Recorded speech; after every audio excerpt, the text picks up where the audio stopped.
Hello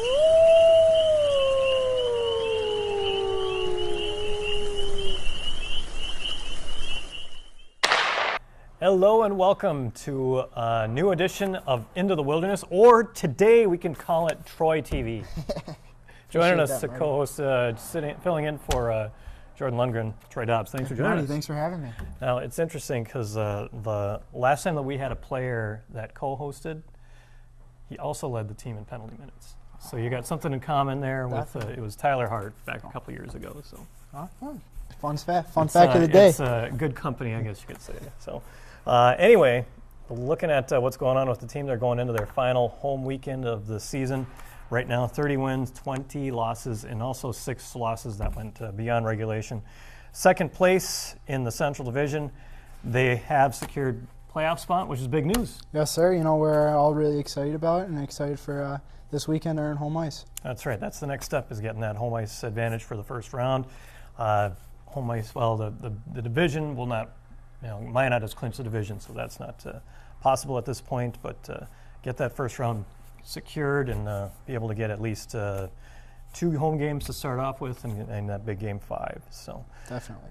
Looking at what's been going on recently, there was the split last weekend with Bismarck. The boys won 3-2 Friday night and then fell to Bismarck 4-1 on the Saturday night game. And there's the, I like to call them Troy-nostications. You always like to give me a prediction before the game. You were right on Friday night that you guys would win. You were right with the number of goals. I guess how many they got was a little off. So. Yeah.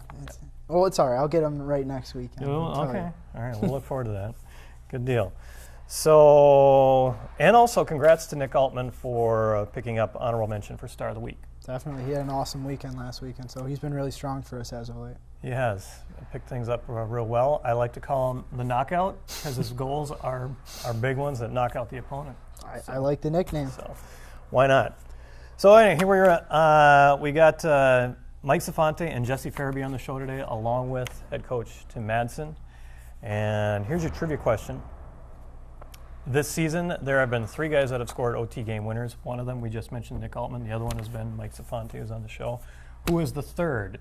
We don't want anybody here to answer that. That's for the audience to answer. It's interesting, we've had more OT game winners this season than people answering trivia questions. So that's just a challenge to the audience out there that we need to pick that up a little bit. So if you know the answer, go ahead and send it along through Facebook, Minnesota Wilderness, NAHL, or through Twitter at MN Wilderness. And first one with the right answer wins 2 tickets to an upcoming game. So we've got a lot of show coming up here, and we'll be back in just a moment. And we're back on Into the Wilderness, joined by head coach Timmy Madsen. Thanks for joining us. Marty, good to be here. This is a long season. Oh, it's just getting started. We're it's been more than 6 months, and still got 4 regular season games left. But you're ready. You're all ripe and ready to go. Yeah, there's a great energy right now with our team. We've had the best, I would say the last 2 weeks have been the best 2 weeks of practice of the season with the energy and spirit. And I think the kids are really excited to finish off the regular season the right way and move into the playoffs. So you're back in this realm of junior hockey. You spent some time in college hockey where the seasons were shorter, but games were maybe a little bit bigger, much more key when you're playing half of the schedule, half of what you play in junior hockey. But then practices are still very important either way. Define a good practice. What is it? What's going on in a good practice? The energy's got to be there. Energy and execution. And our guys, if you make a mistake, I don't care if you make a mistake as long as it's an honest, hard mistake.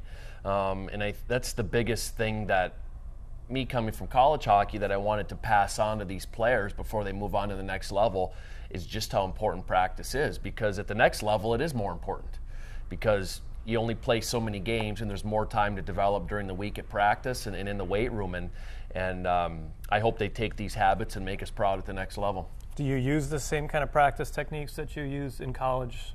Are you applying the same things here? It's different because like you said, there's so many more games, so you really have to be careful with how much time you spend on the ice. What I like to do is have a shorter practice and give the guys more time after practice to work on their game and their individual skills with Coach Benedict or with each other. So it is different. There's a little more strategy, I think, that you have to put into it. And then, so you've got a certain period of time where you have a designated practice, but then more of a certain period of time, just open ice kind of thing. Let them. Yeah, this time of year we've been going 40, 45 minutes a day, and the ice is open for 2-3 hours. So after that 40, 45 minutes, I know Mike and I stuck around on the ice today, and there's 20-some guys that stayed on the ice and worked on their game, whether it's your one-timer, your tight area skill, whatever it may be. So I'm really happy to see our guys do that and that they're willing to put in the extra work. Were you one of those guys that was always wanting to be the last guy off the ice for practice? What were your practice habits? No, I worked. I mean, I was always out early and stayed late, but I didn't ever think I had to be that guy. But it was, you put in the work and you get what you earn. So I always put in the work and I played. So. Notice that you guys like to do a few fun things too. I see 3-on-3 tourneys that you guys talk about. You have to keep it fresh. As you said at the beginning, it's such a long season, and it's a mental battle, and you have to make it fun for these guys. And we do some fun things. If it's a conditioning day and we're going to skate at the end of practice, we'll give the guys an opportunity to make a shot from one end of the ice to the other to end the skate, and then if they don't make it, then they have to continue to skate. We do some fun stuff like that I think it really keeps practice energy and keeps it fun and keeps the kids smiling. And we do obviously the 3-on-3 tournaments and stuff like that too. So you got to keep it fresh. So shots at the end of this at an empty net, or is it? Yep. Okay. Yep. Yeah, that's one thing I've noticed is that you talk about because you see guys go ahead and take shots at empty nets sometimes, and you wonder what's going through their mind when they miss and that kind of thing. But when you're out on the ice, you go from a certain end of the ice. It's not easy to hit that net. No, it's not. And you can ask Mikey Zuffante when he comes on here in a few minutes about how easy it is, because I know he had an opportunity today to conclude the skate, and he missed the net, and we had to continue to skate for another couple rounds. So you can ask him about that. All right. We'll preview that. Thank you very much. So then, last few weeks, how do you assess the team? What's been going on? I notice offensive production has been down a little bit, but of course that's something that you can kind of expect in a long season sometimes. Yeah, offensive production is down around the entire league and probably every league in hockey right now, because as things get tighter, get closer to playoffs, things tend to get tighter, and it's harder. And our guys are starting to learn how hard it is to score when you're playing against desperate teams. We've had three splits in a row, I think it is, and you win the first night. It's hard to win that second night because those teams are coming in fighting for their lives. All three of those teams that we split with, they're fighting for playoff positioning. So we do need to learn how to react the right way that when they're desperate, because there's going to be a time when we're desperate too. So I think it's good that we're going through this little stretch right now, and as a coaching staff, we're pretty happy with the way we've been playing. It's hard to sweep this time of year when you're playing contenders. So we're pretty happy and excited moving forward. Well, I noticed that the trend has been win on Friday, lose on Saturday. That was broken a little bit in Aberdeen. But at least when you look at that Aberdeen series, at least you did bounce back and gain a victory there. No, we did, and that's one thing with this team is all year long, and I told this to the team in Aberdeen before the Saturday game. All year long, anytime the chips were down and we felt like we had to win a game, maybe you lose 2 or 3 in a row, and then you're on the road in Minot, which is maybe the toughest place to win, we'd find a way to win that game. And we've done that numerous times all year, so that really makes it exciting for our coaching staff moving into the playoffs, that when the chips have been down, this team's always found a way to get it done. And you did get that playoff spot cemented, and now it's just a matter of making sure you've got home ice for at least that first round. It is. We secured a playoff spot, which is expected in this organization, and you give a lot of credit to the players for finding a way to get that done and working, putting in the work all season, and now you got to turn the page to the next goal, which is securing home ice advantage, which could be accomplished this weekend if we have success. Just one win, I think, is what it is between now and the next few games. So yeah, it's one win and an Aberdeen loss on Friday, or 2 wins this weekend would give that to us. I believe that's the way it is. Sure.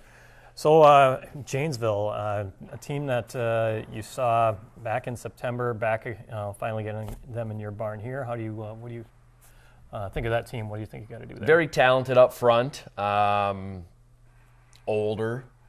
I don't think they've been battle tested like we have this year with the tough schedule in the tough division. I don't think they've been battle tested like us. So I think it'll be a great weekend of hockey. And with us being battle tested all year and with this tough schedule down the stretch, that's only going to help prepare us for playoffs. And I know you're probably not thinking about it too deeply right now, but then the next weekend we'll kind of preview a little bit of mine out here too, going up to their barn to close out the regular season. Sure, and we've had some success in that barn, and they're obviously the team to beat. They've been the best team from start to finish in our division, and the good news with us is we're the only team that's proven that they can beat them, and our guys know that. So we're looking forward to playing the last weekend of the season there, and hopefully we meet them again in 3 or 4 weeks. I'm sure they know that that you guys have beaten them a few times too.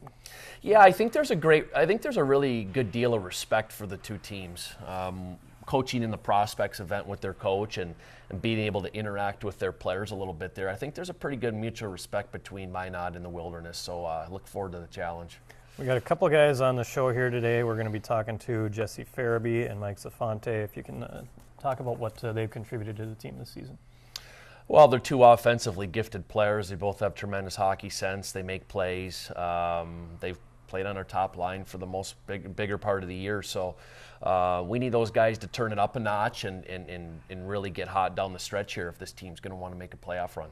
And they seem to have a lot of cohesiveness when we've seen them together on the ice too. Yeah, they both think the game very, very similar. And we had them together with Zach Mills for a long stretch where they were arguably the best line in the entire league, and then they got a little cold, and we mixed our lines up, and when we did change the lines, Mike and I said to each other that these last 2 weekends and going into playoffs, we're going to come back to it because we know that they've had success, and it got a little stale for a couple of weeks, and now we're coming back to it. And I think if you watch practice this week, you can see the excitement out of those three that they're back together, and hopefully that translates into some production here this weekend. Well, the one thing that we've talked about throughout the year is the depth of scoring on this team, where you don't really have a guy that's really taken over and just gone crazy with the points. It's just down the line. Consistently, I think you're seeing more guys with 20, 30 points of scoring than what you see in a lot of other teams. Yeah, and that's by design. That's the way this team was built. And I would rather have 4 lines that can score than 1 line that a team can focus on shutting down and that you have to put so much pressure on them. And we've proved it all year long that we're a 4-line team, and we're going to continue to be a 4-line team moving into the playoffs. All right, Coach. Well, we appreciate it, and good luck the rest of the way here. Thanks for joining us. Thank you, Marty. Coach Tim Madsen, and we'll be back with more in a moment. We're back on Into the Wilderness, and we're joined by Wilderness forward Mike Zuffante. Thanks for having me, Marty. Thanks for joining us. So, you ready for Bentley? I am. I'm actually very excited to be attending that school next fall, so it's going to be a big step in my life, but I think I'm ready for it. That's Bentley out of the Atlantic Hockey Conference, and they're the Bentley Falcons. Bentley Falcons. Yep. Okay. And talking to your mom, it sounds like is it Bentley, the school that you're looking forward to, or is it a Giacomo's? Is it Giacomo's? Yeah, it's probably my favorite restaurant in the country, so I'm going to be eating there a lot, and I'm pretty excited for that as well. But I'm just excited to be in the area of Boston, and I love the city, so I'm looking forward to everything the city brings. Sure. I'm guessing Italian Yep. restaurant, right? Yeah. Yeah. Okay. What's their specialty? I get this little thing. It's just a pasta with it's a homemade sauce. Instead of like regular like hamburger meat and a meat sauce, it's like a meat sauce, but it's made with lobster, and then they top it with shrimp, and it comes with good bread on the side too. So okay, so I think a good number of restaurants out there probably serve lobster being right right on the water and everything. So I've heard a lot about the Massachusetts. I'm excited for the seafood. So. But it is the school that you're looking forward to more than the food. Yeah, right? definitely going to get a good education. So. Sure. What have you been hearing from your coaches as far as getting ready here? They just want me to put on a little bit of weight and have a good off season in the weight room, and just come on into school ready to produce and have fun while I'm doing it. Sure. I was curious about your influences growing up. You wear the number 7, and there's been a lot of good players that have worn number 7 over the years that have done some great things. I guess old school, I think back to guys like Phil Esposito and Paul Coffey. What were some of your influences? Actually, number 7 was kind of just given to me here by Coach Benedict, Okay. like the first day I got here, because there's a lot of guys still on the roster, so not numbers were available. But my favorite number is number 17, which Okay. Jesse gets to wear, which upsets me a little bit. But no, number 17 came from my cousin because he's the one who got me into hockey growing up. So I always wore number 17, like after he stopped playing, just to keep it going, because I wouldn't be here without him. So Okay. So he kind of was one that said, hey, let's get on the ice, put some skates on. He definitely inspired me to play. So Sure. that's why I've always worn his number. Did he go on to play anywhere, or was he No. just a good friend that just? No, he's was just someone close to you that. Yep. Sure. His aunt used to babysit me when I was growing up as a kid, so we would always play mini sticks in his basement together. So when I got to be big enough to skate, my mom put me on skates and kind of took off from there. Sure. When you were playing, I noticed when you were playing midget hockey with the Fury, you had former NHLer coaching you, Dennis Vasky. Talk about what he taught you. I played for Dennis Vasky for the last 4 years of my life, and he's taught me basically everything I've learned over the last 4 years. And I'd probably say he's the most influential person in my life and in the game of hockey. And I'm very grateful for him because he's played at the best level you can play at for the last 10 years. And he's taught me not only things on the ice, but things off the ice in terms of being a good locker room guy, being a good leader on the team, and how to be a good teammate on and off the ice. So I couldn't be more grateful for him. You growing up in that Chicago program, I mean, we're seeing, it seems like every year we're seeing more players at least at this level coming from that area. I mean,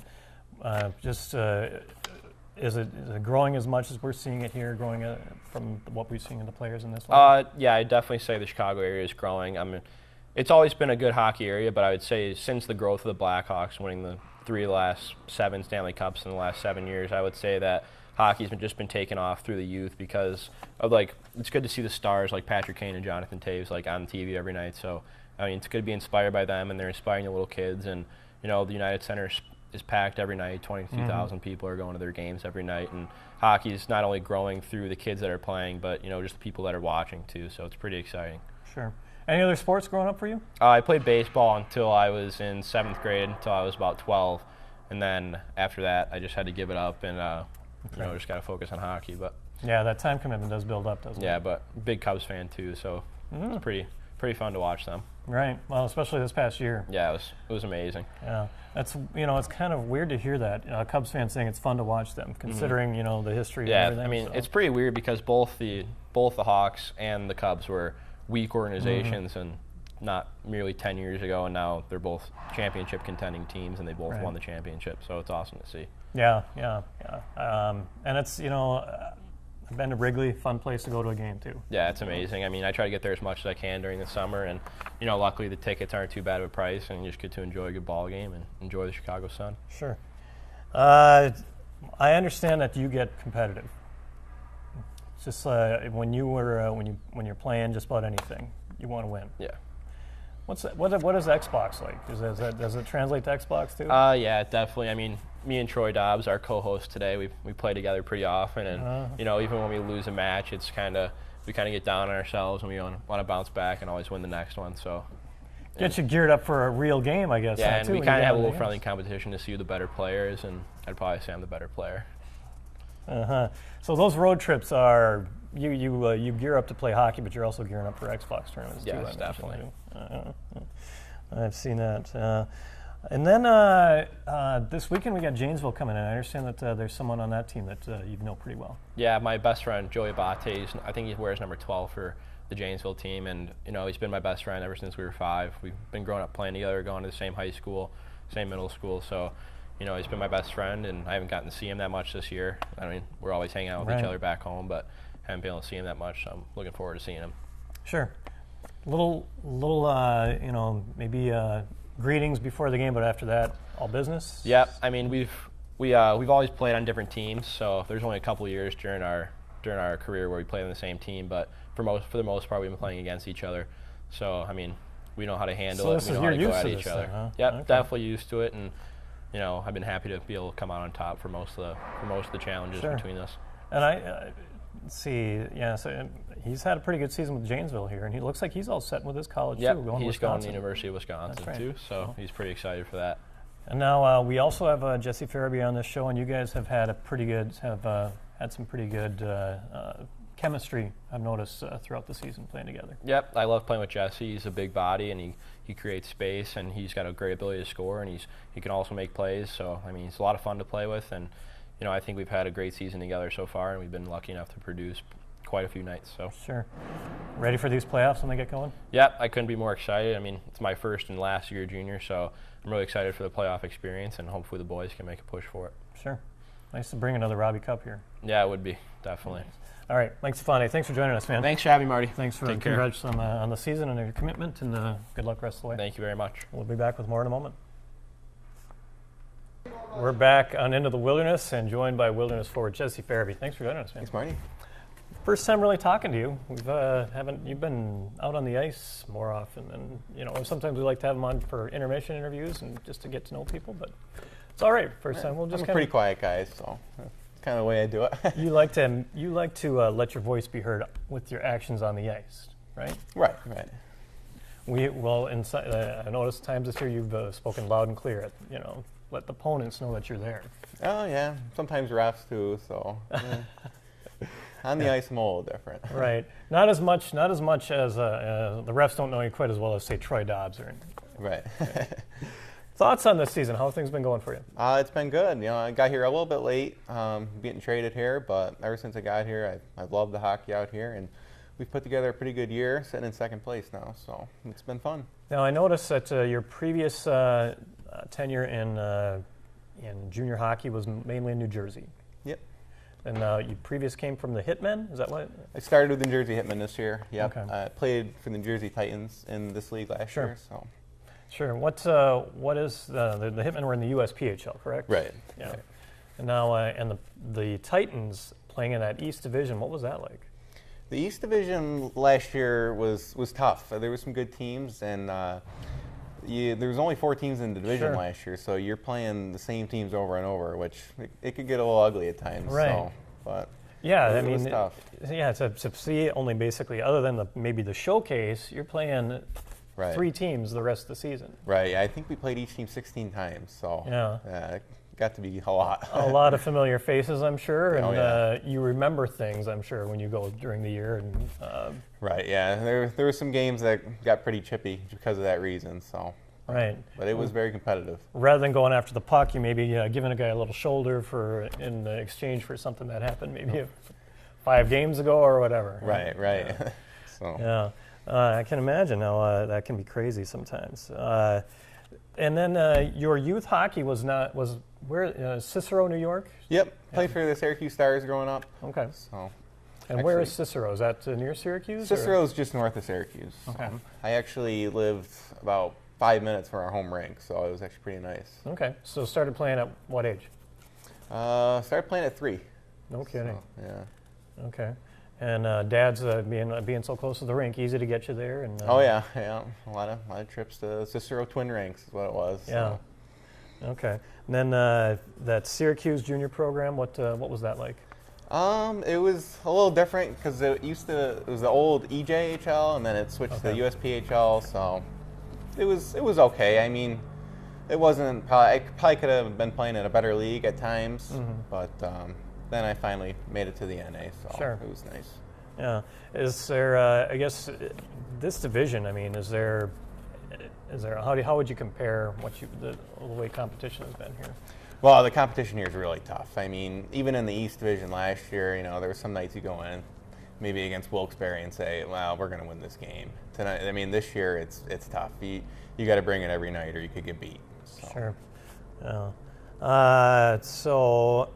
And now this year, you and Zach Mills and Mike Zuffante have had a lot of history together. Looks like you guys have a lot of fun playing out there too. We do, and we'll be back together out there this weekend. They got a lot of skill and they skate well, so it's nice to be able to give them the puck and make plays with them. So they're fun to play with. You go out there, give them the puck, maybe clear away some traffic, get to the front of the net, and see what happens. Right. Yeah. Well, that's the nice part about being a big body. So sure. Definitely make some space for them and hopefully put up some goals this weekend and go from there. Yeah. Yeah, well, you know, against Janesville, I guess this is a highly skilled team. So you weren't with the team when they played them before, were you? Yeah, no, I did not play against Janesville, but just looking at what they've done this year, they're obviously a really good team running away with their division. So it'll be a good test for us. And this division, I mean, you've got some competition in it that where some teams can be, you know, it can be some pretty spirited games. I mean, any team that you like better than anybody else to play against? You know, for some reason, I like to play against Brookings. I don't know what it is, but I've had my most success against them. I think because they play a pretty skilled game, kind of like us, and we can outskill them. So I just like to make plays against them, and I've done well. So. Sure. Who were your influences growing up? Who did you like? Who did you want to be like? I always like Ryan Getzlaff on the Anaheim Ducks. Okay. Just he's a big body, and he plays a skill game too. So he's always been my favorite player. All right. So what do you think here? You guys ready for a playoff run here?